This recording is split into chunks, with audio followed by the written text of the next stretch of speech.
I'm going to get this started. We are streaming live on Facebook currently, and then I'm also recording the webinar so that you can view it afterwards if you want to. We will share it on cancerdietitian.com. So, you know, you can view it as many times as you want. If you doze off while we're talking tonight, you don't have to worry about it. So let me go ahead and get our presentation started. So our topic for tonight are the health benefits of culinary herbs and spices. And so we were very specific that we're talking about cooking with herbs and spices, and we are not talking about herbs or herbals that you might find in pill or powder or extract or any other type of form.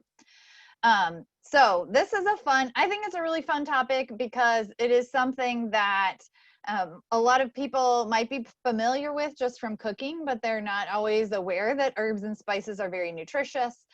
Great ways to add more plants to your diet. So we're going to talk specifically about several different ones. And intern Elise has done a lot of research looking at different ones, and we picked several that we thought would be the most benefit to our audience. So hopefully you like some of the information that we share. These are the goals for our session tonight, is that you would learn of the health benefits of herbs and spices, figure out, you know, the best way to get them, to store them, and we will have some time at the end for Q&A. So if you want, you can add your questions to the Q&A box that is in the webinar tools, and we will make sure to address each of those. You can also put it in the chat, and I've told other people I'm not great about multitasking, so I'm going to try. It'll be nice when Elise is doing her part. I'll try to keep an eye on the Q&A and also in the chat box so that you can get your questions answered as we go along, but also we'll have time at the end to answer your questions. We do not have a hard stop at 9 o'clock because, you know, we can do whatever we want, but I don't want to spend more than the amount of time that you are ready to spend. So those are our goals.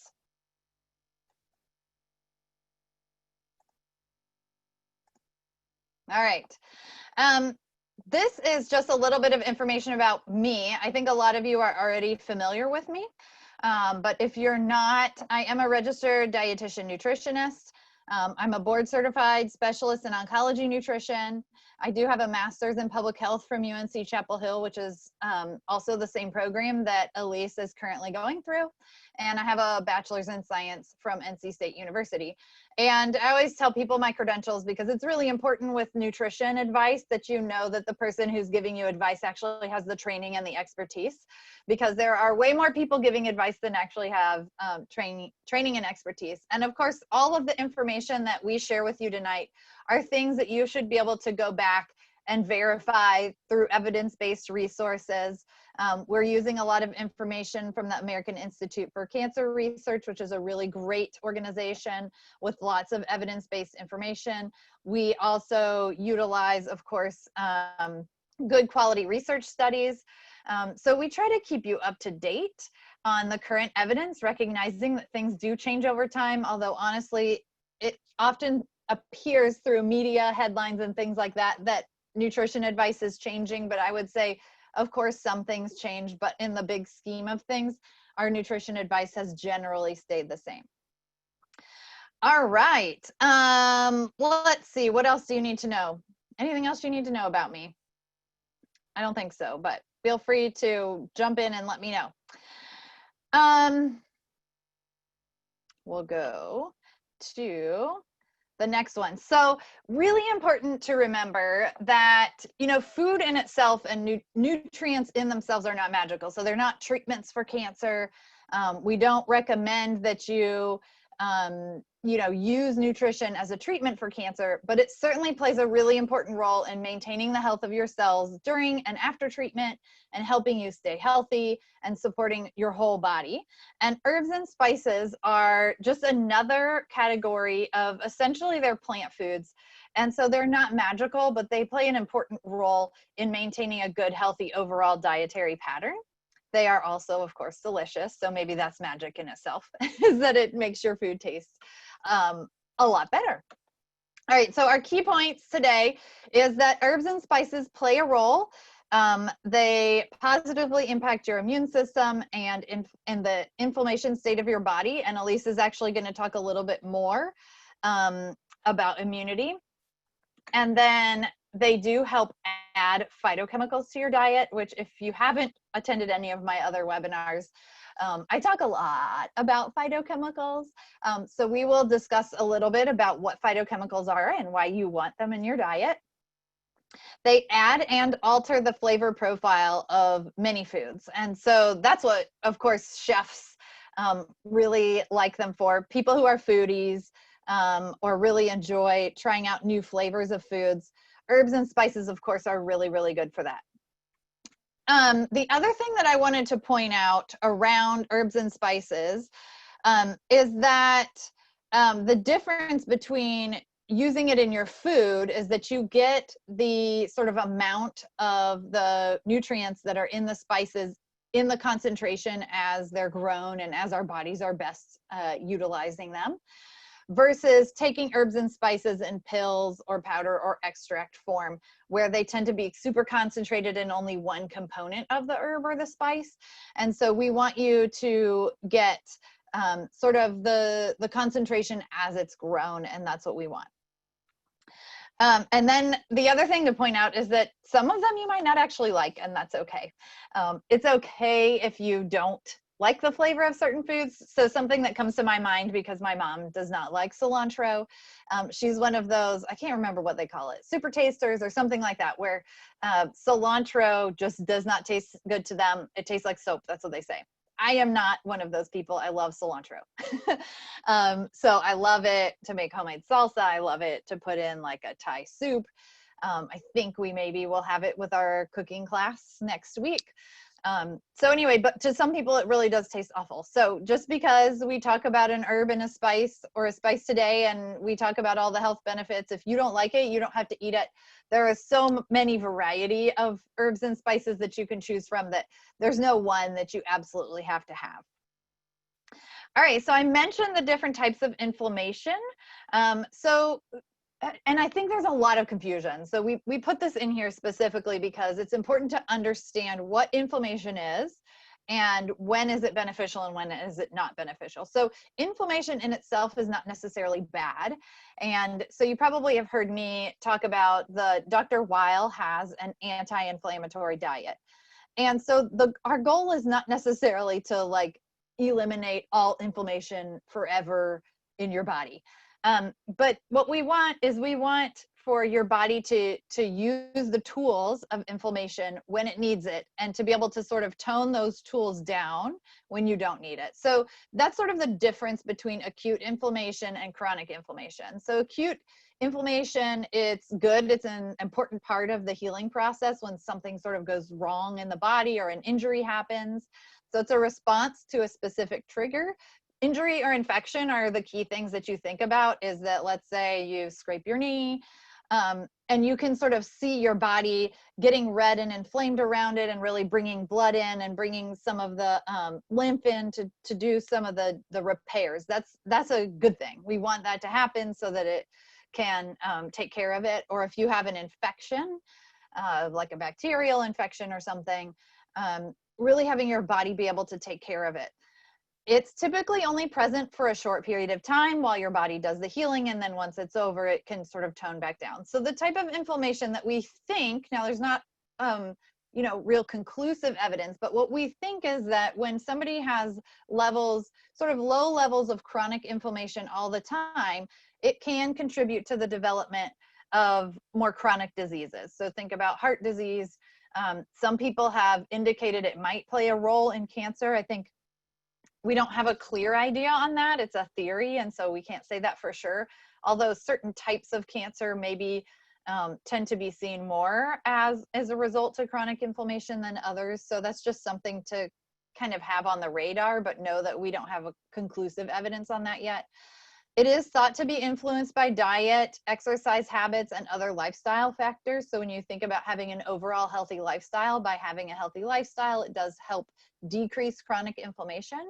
And it can be present in the body for days, months, or years. And there are some measures that you can have, like lab levels, C-reactive protein, and some other ways that you can measure inflammation in the body. And oftentimes when they're doing like a heart disease risk panel, they might include C-reactive protein. Think insulin levels are sometimes used as a inflammatory marker. So if you can actually have your insulin levels, your circulating insulin levels measured, and that can sometimes be a sign. All right, so I mentioned phytochemicals, and Elise found this super fun little veggie graphic. Of course, as dietitians, we love vegetables and fruits. And when I used to work for one of the local cancer centers, there was a period of time where we were approved to wear scrubs. And I was so excited about wearing scrubs because, first of all, they're super comfy.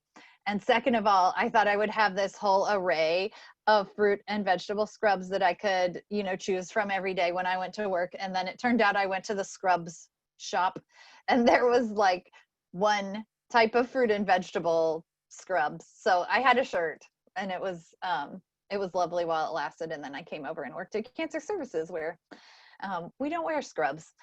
So anyway, I love my fruits and veggies, and phytochemicals, which you can see in this little graphic, phytochemicals is kind of, we call them cancer fighters. But essentially, what you need to know about phytochemicals is that they're biologically active components of the plant. And when we eat the plant, phytochemicals help our immune systems to promote health. This is how nutrition works in the body. So this isn't something like mind-blowing that nobody's ever known before. Essentially, these are just plant. Phyto means plant. These are chemicals or nutrients. You can call them phytonutrients if you don't like the word chemical. But these are the components of plants, and they help our bodies function. And the way I sometimes explain it is that if a plant has a phytochemical, it helps to protect the plant against disease and bugs and all kinds of other things. And then we eat it, and it helps our bodies to protect ourselves against disease and other things that are going on. So it's just, this is how our bodies function. Our bodies break down the plants into different nutrients, and phytochemicals are many of those nutrients. It's not a vitamin, it's not a mineral, it's not going to be found in your multivitamin. It's just that plants have this array of phytochemicals, and each plant has its own unique blend, and they're all good for you. So they tend to kind of run in the same categories, but they are really great for you. And so the more you can consume of phytochemicals, the better. And this is why we recommend a plant-based diet, because a plant-based diet means you're eating a lot of plants and getting a lot of phytochemicals. So we said phyto means plant. Color matters, which is just to say that eating the rainbow, finding different ways to consume plants that are different colors is actually a great way to know that you're getting a variety of phytochemicals. You don't need to know everything that we teach you in this webinar tonight, although you're going to feel really intelligent after it's over, I know. But just knowing that when you eat a variety of colors, you're going to get a variety of phytonutrients. They're found in food, not pills, again. So it's not just herbs and spices that we prefer you eat in sort of, you know, food form, I guess is what I would say. It's also fruits and vegetables and other plant foods. We prefer that you get them in food and not pills. Pills are useful if you have a deficient level of a nutrient and you need to get more. The more, the better when it comes to phytochemicals. So I think this slide shows, so this little meter, thermometer that's over here on the right is what I call a phytochemical meter. And you wake up in the morning, your phytochemical meter is at 0. And then as your day goes on and you eat more and more plants and herbs and drink tea and coffee, and you're adding up your phytochemicals so that by the end of the day, hopefully you're up to the top, which is what we would recommend, around 4 to 5 cups of fruits and vegetables. Plus you get a lot of phytochemicals in herbs and spices in other places. And so you can kind of see in our lovely picture here, all different types of herbs that count, that help to add your phytochemical meter up. So herbs are more than just phytochemicals, and they can, of course, add lots and lots of colors and texture and flavor to your food. And the other thing that I would point out is that you've probably heard of different categories of phytochemicals, and antioxidants are a type of phytochemical, carotenoids. So we'll talk today about what types of phytochemicals are found in different types of herbs, and then we'll also share some ideas about where you might use those herbs. So herbs give texture and flavor, and then spices add heat and complexity. So of course, when we say something spicy, then that means hot. So that is the difference between herbs and spices. And it does help to reduce the use of salt, which is another great health benefit to herbs and spices, is that you get flavor that's not necessarily salt-based. It doesn't mean that you should avoid salt completely, but salt does offer a great, I think it can complement the flavor of herbs, kind of bring those out a little bit more. But certainly, you know, it does help to be able to add that flavor. All right, so what I'm going to do now is I'm going to, I think I need to stop sharing my slides and then hand over hosting to Elise, who can share her slides, hopefully, because I don't think I can share. We're figuring out how to co-present here. But Elise, I went ahead and made you host, if you're able to share your video, and then we'll have you share your slides if you have them open.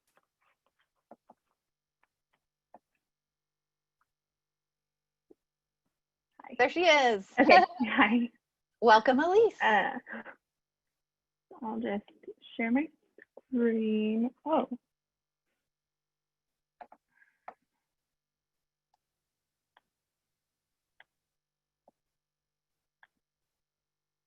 There we go. Awesome. Can you see it? Okay. Yes. All right. So saffron is our first spice that we'll talk about. It is hand harvested from the saffron caucus, and it turns everything yellow.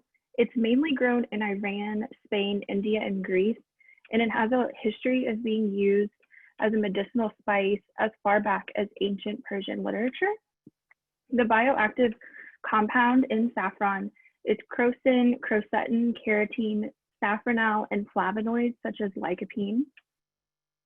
And all of these compounds are shown to decrease cardiovascular disease risk, act as antidepressants, anti-inflammatory, or have anti-inflammatory properties, act as antioxidants, and can help improve learning and memory. And I've actually never cooked with saffron. I'm sure I've eaten it, but I read this week that it's often found in seafood dishes and used in risotto and rice. And we actually talked about, I had asked Elise, because we put this in here, and we were like, oh, we've never actually used this spice, but it has a lot of interesting benefits. And I think it's often used kind of like high-end fancy restaurants. So anyway, yeah, I think it's expensive. Yeah, yeah. So if anyone has experience with saffron, please share in the chat. Next is cloves. So cloves are a fairly common spice, and we can find them at the grocery store, either whole or ground. And cloves come from, or what they are the dried flower buds of an evergreen, and they have a sweet and pungent taste. Cloves have a history of being used in many products, such as perfumes, toothpaste, soaps, and cosmetics. And they are traditionally used topically to ease dental pain, but I could not find any scientific basis of this use. Cloves bioactive compounds are called eugenol and isoeugenol, and these are antioxidant phytochemicals that are found in high levels in cloves, and these may help decrease pain and fight infections, but more research is really needed to prove that. The most research about cloves points to that the compounds found in cloves have a role in reducing risk of chronic disease and inflammation due to the antioxidant compounds that are found in them. Cloves are often used in savory sauces, rice dishes, and are a good accompaniment to cinnamon and nutmeg in sweet dishes. So I use cloves. I've told some group participants before that I make a breakfast, like a hot breakfast cereal called teff, which is a Ethiopian grain. But anyway, I use cloves in it and it's delicious. My kids love it. And I also use cloves just to make potpourri in the Yeah. holidays. A couple of people mentioned about saffron being used in paella, the Spanish rice dish, and then Middle Eastern, a lot of Turkish people. Someone commented about yellow rice. Oh yeah, that's true. Yeah, the yellow rice. Oh, and someone said cloves often used with dental pain. Interesting. So many interesting uses. Yes. So next is, I don't know why it's not there, peppercorn or black pepper, which are probably, I would say, the most common spice that I'm going to talk about today. And we usually find them whole or ground. And the bioactive compound in peppercorns is called pepperine, which contains other additional bioactive compounds within it. And these compounds act together and have antioxidant properties, as well as antimicrobial and anti-inflammatory properties.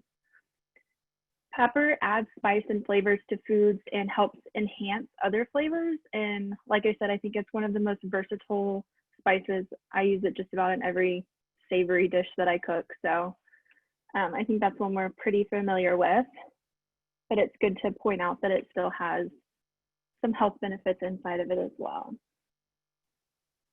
So you mentioned adding it before sauteing. Oh. So does that mean I like add it to, like, if you're going to saute, I don't know, vegetables or something? I guess you're adding it to, not to the pan, you're adding it to the food maybe? Yeah, I add it to the food. I don't know what I meant by that, but when sauteing food, you can, I add it before and after. Yeah. Wow. When I roast vegetables, I usually, I guess I add it before. After. Okay. I'm like a little bit of both and like mix it up. Yeah.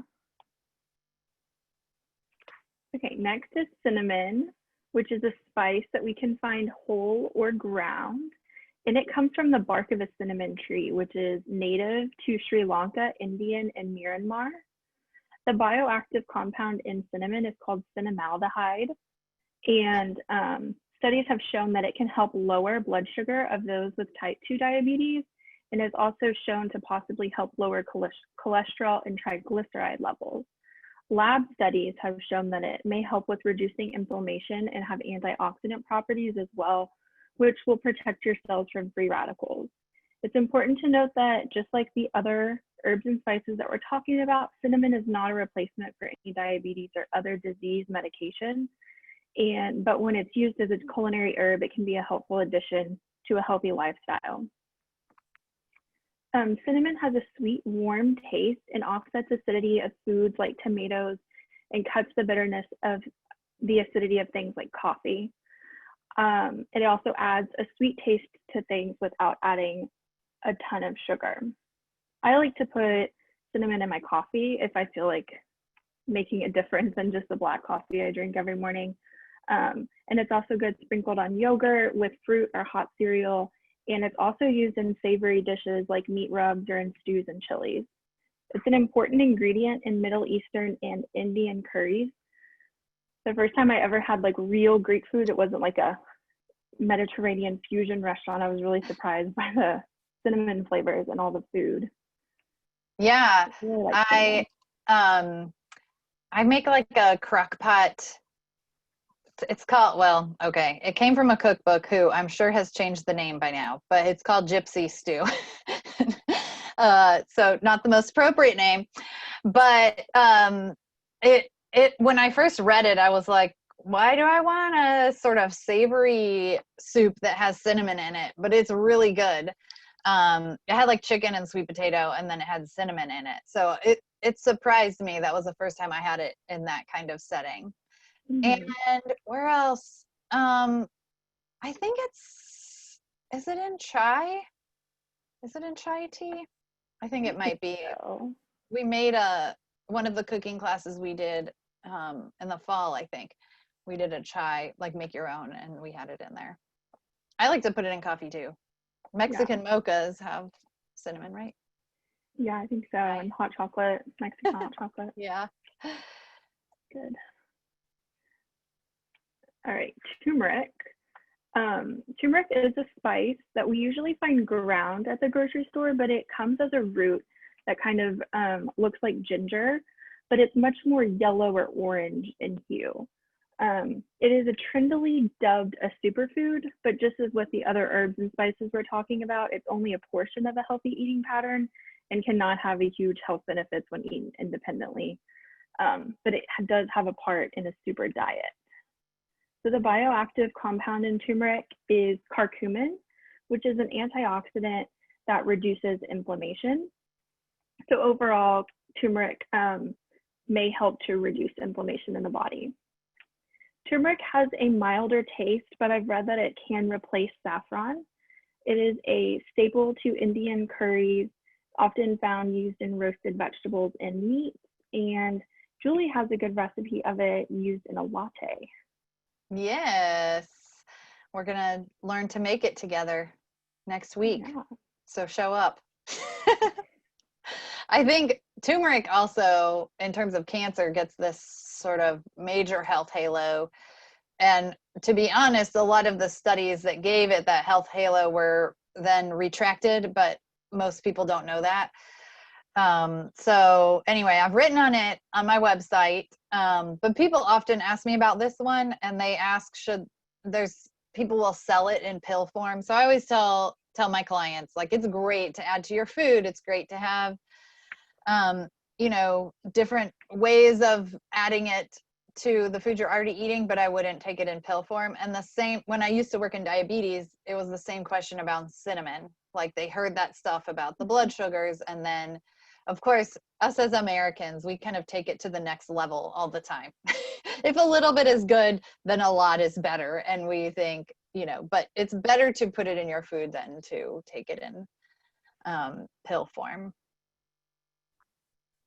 Yes, that's a really good point. A lot of the studies that I found were done with an extract and not the food. So Interesting. everything is just thought to have the effect. But yeah, that's turmeric. Next is cocoa. This is exciting. So cocoa is a spice that we usually find ground.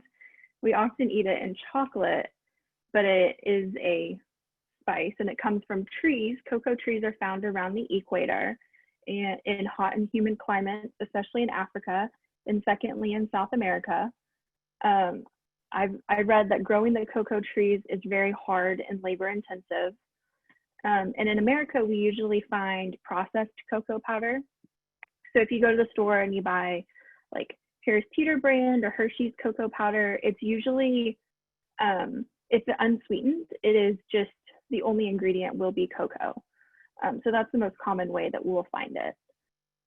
And the bioactive compound in cocoa are flavonoids, which are antioxidants and have been shown to boost heart health by lowering cholesterol and blood pressure, and can help keep your coronary arteries healthy.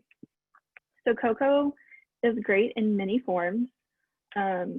With fruit, you can use it whenever making like a trail mix, add it to yogurt and cereal, put it in peanut butter, and also in the smoothies.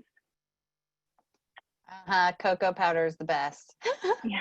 Well, so this is why people, they promote, they're like, dark chocolate is so good for you, because milk chocolate basically doesn't have any cocoa in it. Exactly. It might have a little, I guess. Dark chocolate has a significant amount of cocoa powder. The problem is then it typically also has a lot of saturated fat and sugar that goes along with it. So you really can't have a lot of it and still feel like it's a healthy kind of addition to the diet. So by using cocoa powder in your foods, then you get the chocolate taste without sort of the downsides that come with the chocolate bar. And some of the recipes that I use it for, definitely smoothies, like always peanut butter, banana, green smoothies are delicious with cocoa powder. And then I make a avocado chocolate pudding. I use cocoa powder. I've made chocolate pudding with tofu and use cocoa powder. Personally, I always get the Hershey's Special Dark. But I don't know if you read anything about this because I'm always confused. But Hershey's Special Dark, it says it's made with like Dutch, some kind of special cocoa. And then it has this little asterisk on the container that says like the processing may remove some of the antioxidants. And I don't know that much about it, like how much the Special Dark, the process of making Special Dark and how it's different from regular cocoa powder. I don't know. Yeah, I didn't see that. I did make a mistake one time and buy a 99% cocoa chocolate bar. I love it. Well, I don't know about 99%. I bet that was bitter. It was very bitter, and it was basically powder. It was not what I was expecting, but yeah. I tell people if it doesn't have a percentage on the bar, it doesn't really count as dark. Yeah, that was not ideal. I also sometimes I add cocoa powder to my coffee. So I could do cocoa powder and cinnamon and mix it in my coffee with a little bit of milk, or, and that's what I call it a mocha hack.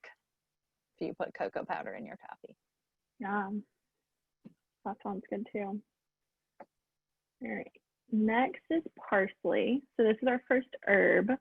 Parsley we usually find fresh or dried. And the bioactive compounds in parsley are flavonoids, carotenoids, phenols, vitamin C, and calcium. Parsley is in the carrot family, so it has a lot of similar nutrients to what we find in carrots. All of these bioactive compounds have antioxidant properties, and as well as using it for garnish, it's good using it in homemade dressings and marinades. I like to add it to eggs, maybe mix it with hummus or some other dips, and then also in salad. My kids love it. I think it also has like a fairly significant amount of iron for an herb. Interesting. Now is thyme. So thyme is also an herb that we find fresh. You can also find thyme either dried in the whole leaf or ground. And it is a native plant to the Mediterranean region and has a history of being used for medicinal purposes. The bioactive compound is thymol, which is antimicrobial, antioxidant, has anti-carcinogen and anti-inflammatory properties. Thyme can be used in both savory and sweet dishes, in my opinion. So I think that it's good with like peaches or Greek yogurt if you add like some different things to it, like berries and stuff. And then I also use it as an accompaniment to soft cheeses with eggs, tomatoes. It's good with poultry and also vegetables.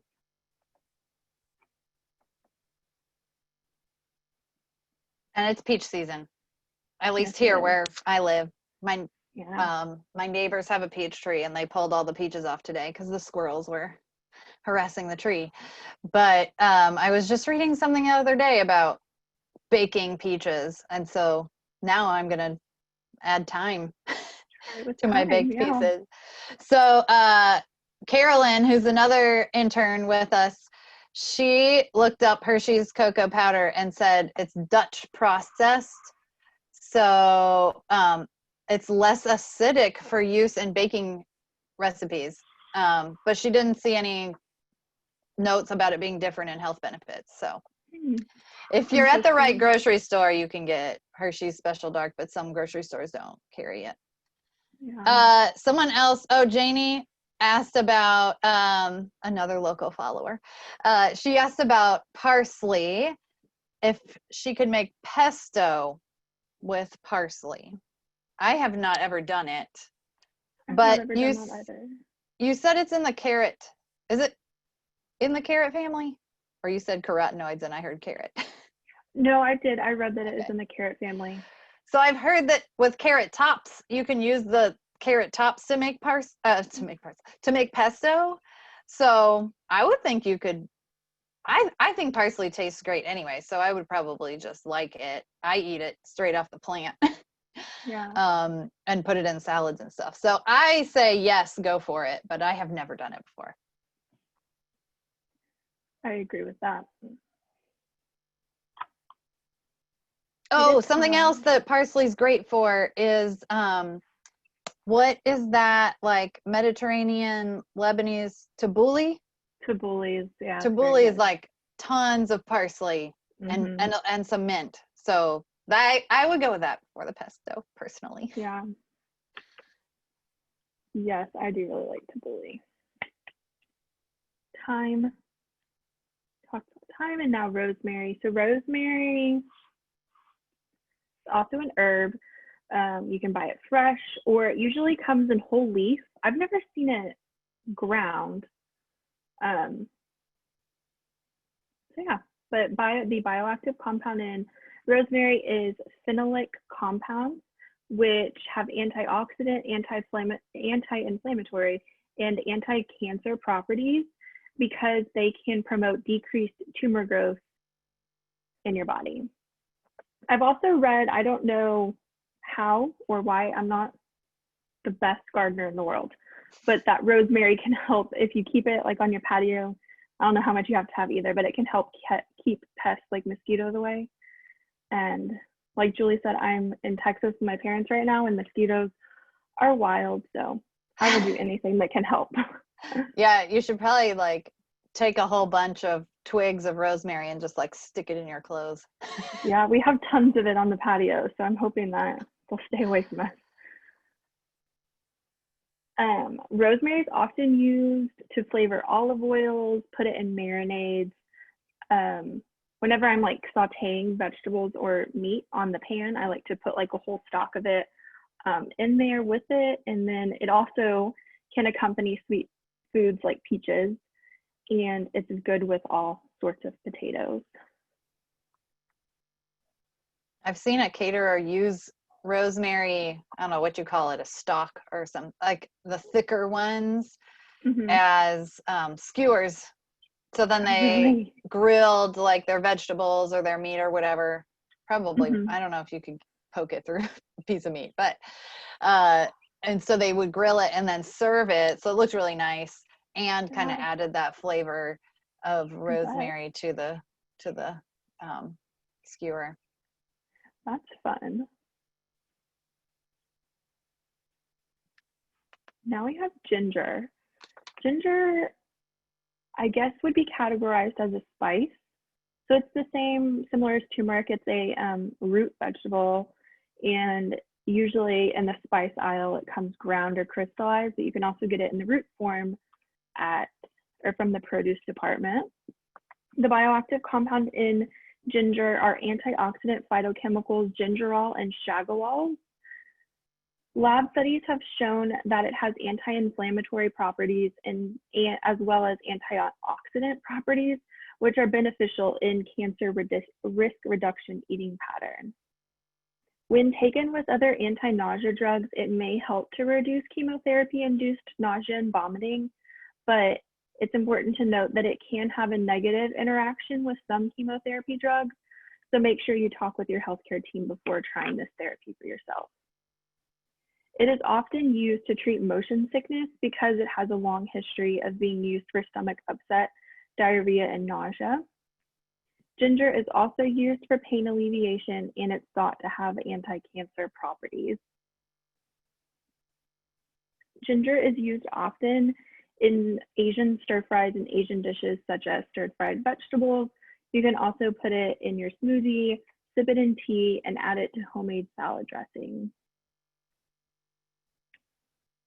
You can freeze it, I know that. So I had a chef who did some cooking classes for a little while, and so one of her recipes is on my website it's like a banana ice cream, and it has ginger and coconut and frozen bananas, and you puree them up. But what she taught me is you can use a spoon to scrape off the the skin when you buy it fresh, and it's easier to scrape it off. So somebody's asking, you freeze the ginger whole or after it was grated? Well, I think you can do both. I think I've put the whole thing in the freezer and then take it out and let it thaw a little bit before I, use the spoon to take off the skin. But I also have bought ginger already minced, or it's not grated, I guess. It's minced. Yes, the frozen one at Trader Joe's, Melinda said. They come like in little, it's almost like a tiny little ice cube tray, and you pop out the ginger. And for me, prepping food, I have a limited amount of time because I have a toddler who just needs a lot of attention. And so the option to just pop it right out of an ice cube tray, and it's the same as, the ginger you would grate yourself, does save me a lot of effort. But you could grate it yourself and then just keep it in like a freezer safe, airtight container. Yeah. Melinda also suggested putting ginger in beans to help with the enzymes, gas forming enzymes. Interesting. Nice. Ginger actually makes me nauseous. So it's supposed to have the opposite effect. Oh, That's yeah. interesting.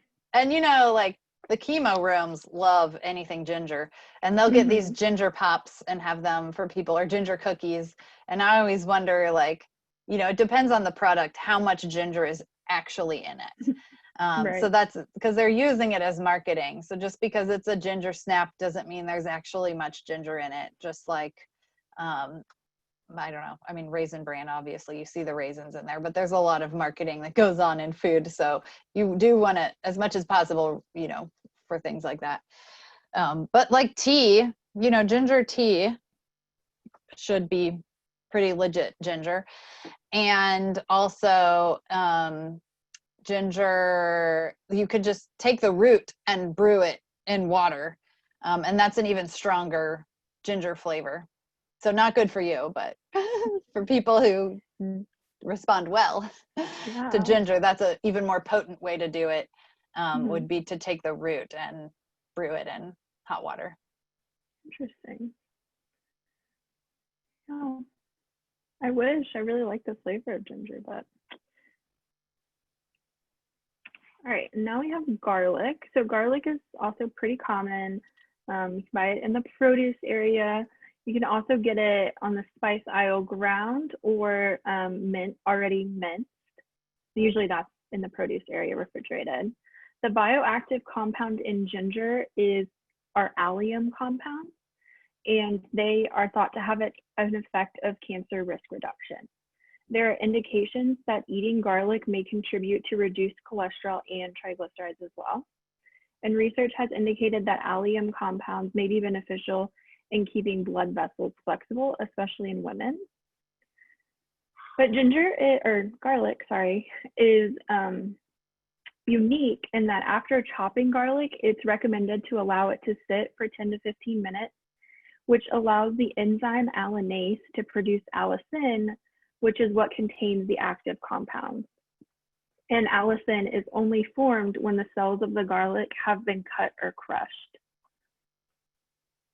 And garlic, I think, has endless possibilities for use, but it's often found in soups, dressings, sauces, whenever roasting vegetables, and it has a heavy use in Mediterranean dishes and is a large part of the Mediterranean diet. So in the crushing thing, I've heard that before, and then I've always kind of been like, that's too complicated for me to think about. But so does it have to like sit on the counter, do you know? Or does cooking it somehow count in the 15 minutes, or you wait 15 minutes before you cook it? Right. So I remembered learning this when I took food science in undergrad. So I went back and looked at it, and it just says allow it to sit for 10 to 15 minutes. So I know that heat sometimes, you know, can denature enzymes and stuff or stop them Yeah. from working. So that would be my first inclination. And also I would think that keeping it in the refrigerator would kind of reduce the enzyme activity as well. And so I would like, my inclination is to say that it would need to be on the counter. But then I started thinking about if you're buying minced garlic from the store, Right. does that have the compound in it? So yeah, it was just a lot to think about. Yeah. But Don't if you worry have the about it. time and want to Yes, think about it, exactly. then that information is there. But otherwise, eat the Don't worry garlic. about it. It's Yeah, fine. exactly. I remembered one other thing about the ginger, because I was thinking back to what the chef had shared with us, that you can, so if you take the skin off of it and put it in the freezer whole, you can pull it out of the freezer and then like grate it straight from frozen and then put whatever's left back in the freezer. So it's sort of a way to preserve it more than, like I'll buy ginger and I'll have a certain recipe and then I'll use some of it and then the rest of it just dries out in the fridge. So it'd be better to just go ahead and get all the skin off and then grate it off out of the freezer.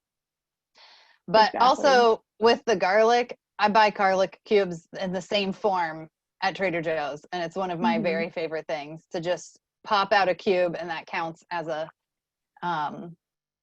clove, I think, of garlic.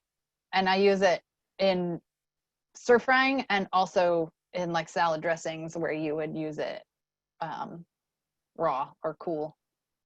Yeah, those are super handy.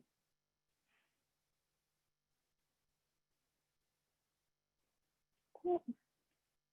Have you ever seen any like herbs like basil in that form? I feel like I've seen basil where I think they do. I think they have some herbs at Trader Joe's, and other grocery stores have it too. It's just in a different format. I've found ginger or garlic in a different format in the freezer section of like Harris Teeter is sometimes where I go. And right now with the pandemic, it's like my grocery shopping habits have changed. So I haven't gone to Trader Joe's as much. So I have to deal with, you know, like other options.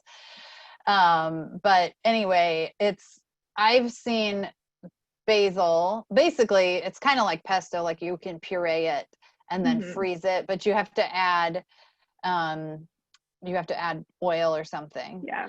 So Janie's saying Trader Joe's does have basil in the little ice cube tray thing. So there we go. Yeah, I think my mom has bought that before. The same format of those little ice cube trays I find at a Indian grocery store that's across from my apartment in Durham. Okay. So I go there all the time because I can walk there, but they have it different places. The next thing that I want to talk about are the procurement and storage of herbs and spices. So just where you can get herbs and spices from. So you can find them fresh in your garden, if you have a garden, or fresh from the produce department at your grocery store. They sell some herbs freeze-dried and you can reconstitute them. I've seen this before. I've seen people do it before. I've never done it. But I think the idea is that, so herbs maybe like, I think it's usually parsley and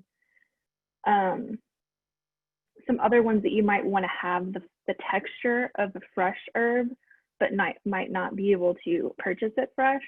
So you like reconstitute it in water. It kind of takes on the consistency or the texture of it fresh, and then you can use it in recipes that way. Also, on the grocery store aisles, we'll find it dried in jars and also dried and ground in jars and also dried whole in jars. And then like Julie was talking about, you can find it in recipe size packets at stores like Trader Joe's on the frozen aisle. So we all have had, I'm sure, some herbs and spices in our pantry, and today I found one in my mom's pantry that expired in 2007. So she was very excited that she had forgotten about it, and like it's been 13 years, so apparently wasn't too important, but herbs and spices do not really spoil or go bad, but they can lose flavor from being stored for an extended time. So it's recommended that whole seeds such as cumin, dill seed, whole cloves, cinnamon sticks, and peppercorns can be stored for about 3 to 4 years. Ground spices like cinnamon and black pepper be stored for 1 to 3 years. And then dried green herbs like basil and oregano usually stay the best in dried form for 6 months to 3 years. So especially with your herbs, you want to watch for a change in color or flavor to know when they're ready to be replaced. So someone actually, someone submitted a question earlier about like, is it better to grind the whole spice fresh or is already ground just as good? So I feel like, yeah, this is a good reason for whole spices. They last longer, so there's that. Right. I didn't see anything in my research about the differences between whole versus already ground. I can definitely, whenever I have like a pepper grinder versus already ground pepper, you can definitely taste a flavor difference and a texture difference. So I would think that it might be just a personal preference rather than maybe scientifically one is better than the other. Also, it's not clear how storage changes the content of phytochemicals in dried herbs and spices, whether whole or ground. Yeah, it probably, I would guess that it depends on the actual plant as to like how the phytochemicals break down. And like you said, the flavor is definitely strong. So some people are, you know, the chef types and the foodie types who really like great food and they're really into it. I mean, I feel like they have a spice grinder and they grind the spice right before they eat it. They're always like rubbing the dry spices, you know, in their hands to like release the flavors before they put it in the food. So I would guess there's like a little bit, you know, in terms of that, maybe a little bit more flavor shows that there's a little bit more phytochemicals, but practically speaking, I don't think it's significantly different. Yeah, I definitely agree with that. But I also wanted to note that exposure to heat and moisture can quicken the deterioration of herbs and spices. So the ideal storage for them is in a cabinet or a drawer and not on your counter or in places such as above your stove where they are more prone to having temperature and humidity changes. Finally, we're going to talk about the storage of fresh herbs. So if you buy bunches of herbs from the grocery store, like cilantro or parsley, you can store them in water like a flower, basically. So you're going to cut off about 1/4 inch off the stem, put them in a glass that is about 1/4 of the way full, and cover with a thin plastic bag, such as the one that you used when you bought the herbs, and secure that with a rubber band. And sometimes the herbs come with a rubber band on them, so that's even more handy. And these will keep in the fridge. I keep them in the fridge. I don't know if that's right or wrong, but in my experience, for about a week or two. And so this is super handy right now when we want to have fresh foods, but not have to go to the store all the time. And other herbs that this works with are what we call soft herbs. Learned about this. So soft herbs have soft leaves and thin stems. So these are ones such as parsley, cilantro, dill, basil, tarragon, and mint. And then our other type of herbs are herbs like rosemary, which are called hard herbs. And these have like a thicker, less flimsy, so thicker like leaf. So rosemary, thyme, chives, sage, and oregano. And they also have a more woody or a thicker stem. In these, you want to wash and dry and then wrap loosely in a damp paper towel, and they can be stored in an airtight container in a resealable bag in your crisper drawer in your refrigerator. I also wanted to mention that if you, sometimes when I'm like chopping vegetables and stuff, I'll keep the like carrot skins or different things that I wouldn't normally discard, but I keep them in the freezer.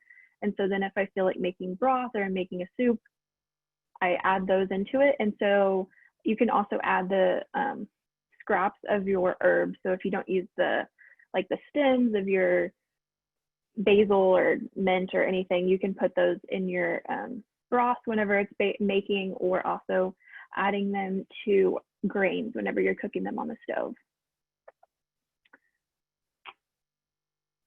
And then the last thing that I wanted to mention was Julie talked about the way that we can buy the like garlic and ginger in little packages in the freezer, but I've also done it where I've made my own like minced garlic and put it in the freezer.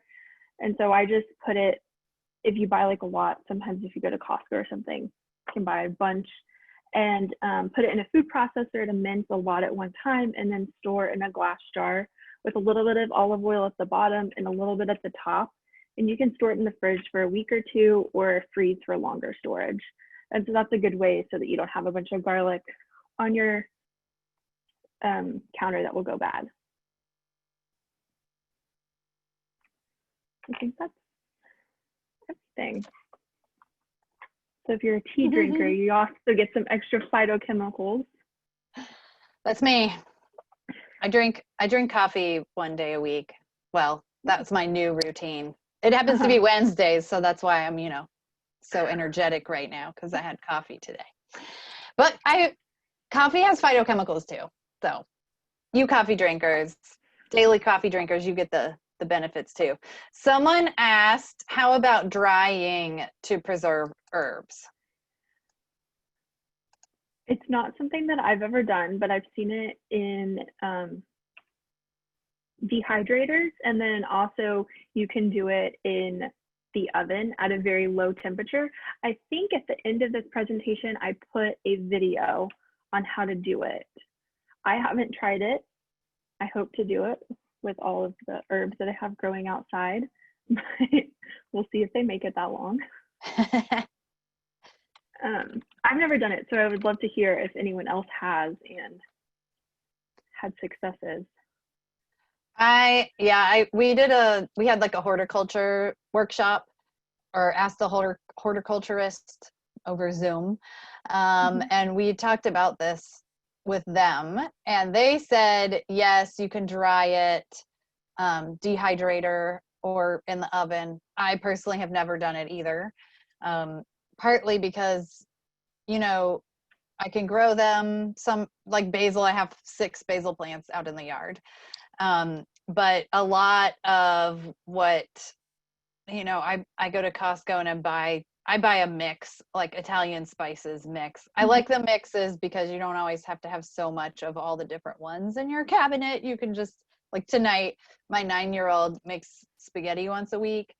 So usually she just dumps a jar of spaghetti and heats it up. But tonight I was like, we're gonna do a little bit more.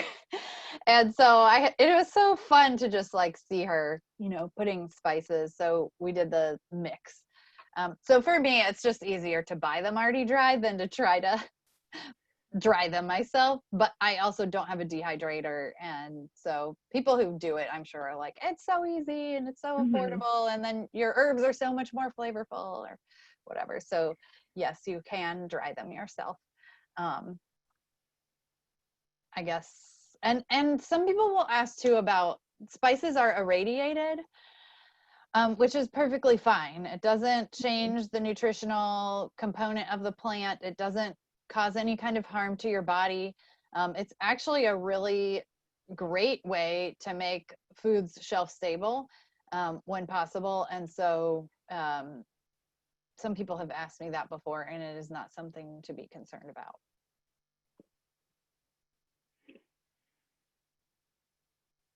Great information. I also, places that sell bulk spices where you can just get like a little bit if you're using something weird that you don't want to buy a whole bunch of. I love that. Yeah. Yeah, and like you mentioned the Indian grocery store, right? Mm-hmm. The ethnic grocery stores tend to sell them more like bulk or in little packages. Like I used to, Mm-hmm. we would go to an Asian grocery store, and often they're cheaper that way too. Like Yeah. way cheaper. You get a larger volume for less money. Mm-hmm. So I would, if you can sort of find your local ethnic grocery stores, and even like some stores are like Asian and Hispanic combo. Mm-hmm. And a lot of these spices kind of span different cultural groups and recipes. So you can, Yeah. they might have different names, but you can still sort of find them in, you know, wherever kind of area you live. Yeah. What's our last slide? Let's see. We have that one.